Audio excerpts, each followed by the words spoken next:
lights. Baba, baba. Hey, ladies and gentlemen, are you ready? I feel good. Oh, yes. Oh, my love, I wanna make you move. Hey, hey, baby, all night long. My song is bad for you, baby, and everybody say with me. I gotta be the good baby. Vamos a abrir el bloque en Semanario, vamos a tomar contacto directo ya con Brasil. Del otro lado, Gustavo Segré, analista internacional. Gracias por estar allí. Muchas gracias. ¿Cómo estás? Oh, bien, muy bien. Gracias por el llamado. Bueno, vamos a hablar de un país que es de los más complicados de América Latina por la pandemia, sobre todo por la cantidad de muertos, pero se le suma también la renuncia del ministro de Salud, nada más y nada menos. Sí, el ministro Tech, Nelson Tech, una persona que tenía muy buena llegada con todo el sector de salud y que en 15 días resolvió retirarse de su gestión, aparentemente por un problema con el propio presidente Bolsonaro, a quien él manifiesta que no estaba de acuerdo con el uso de la cloroxina como es buscado. Cloroquina, perdón, esos son nombres muy complicados los de la salud, cloroquina. Él menciona, Tech, el ministro o exministro, mencionó que había dejado un plan para seguir, absolutamente listo, y que él no podía manchar su nombre en función de un remedio que, a la luz de investigaciones internacionales, no había dado los resultados esperados. Esto no quiere decir que no pueda utilizarse en determinadas circunstancias, pero el refuerzo de Bolsonaro era que la cloroquina podía salvar a toda la gente que estuviera en situación crítica, y esto el mundo de la ciencia dijo que no es así. Hasta ahora, Gustavo, tengo la sensación de que la mayor parte de la población de Brasil, aun cuando no ha sido bien tratado el tema sanitario, o al menos desde lo que se lee desde afuera, apoyaba, sobre todo que continúe la actividad económica. Digo, ahora, después de 2 renuncias o después de que en 15 días perdiera al ministro de Salud, ¿se da vuelta, digamos, la sensación de la gente? ¿Empieza a preocupar? Mira, yo te diría que no, y justifico. Hay aquí en Brasil un importante varón de la época antigua, ¿no? El Barón de Itararé. Este señor tiene algunas frases muy interesantes, una de ellas es "entre sin golpear". Y le decían "entre sin golpear" porque en la época de la dictadura le entraban a pegar. Entonces él colocó ese "entre sin golpear" cuando hoy lo asimilamos al golpear la puerta para entrar.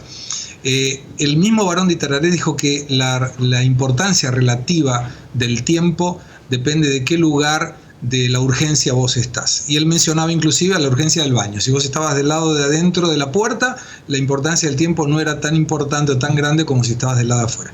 Y aquí se da una circunstancia, haciendo el paralelismo, bastante parecida, porque la gente de clase media, que fue el que votó a Bolsonaro, que puede quedarse en cuarentena, en aislamiento social, aquí no hay cuarentena rígida ni obligatoria, que tiene condiciones de esperar para salir y eso no le va a generar un impacto en su heladera, puede de alguna manera estar crítico a las sugerencias de Bolsonaro de hacer un aislamiento social más flexible. Pero hay mucha gente que depende de su trabajo de hoy para llevar su alimento a hoy a la noche o a mañana. Y ese tipo de parte de la sociedad, esa parte de la sociedad, se ve en la necesidad de generar algún regreso a su bolsillo, algún regreso a su heladera. Y esa es la gente que hoy lo está apoyando. Entonces, eso explica por qué dentro de las encuestas recientes, Bolsonaro perdió mucho apoyo en la gestión. De 32% de voto positivo pasó al 43, 44 negativo.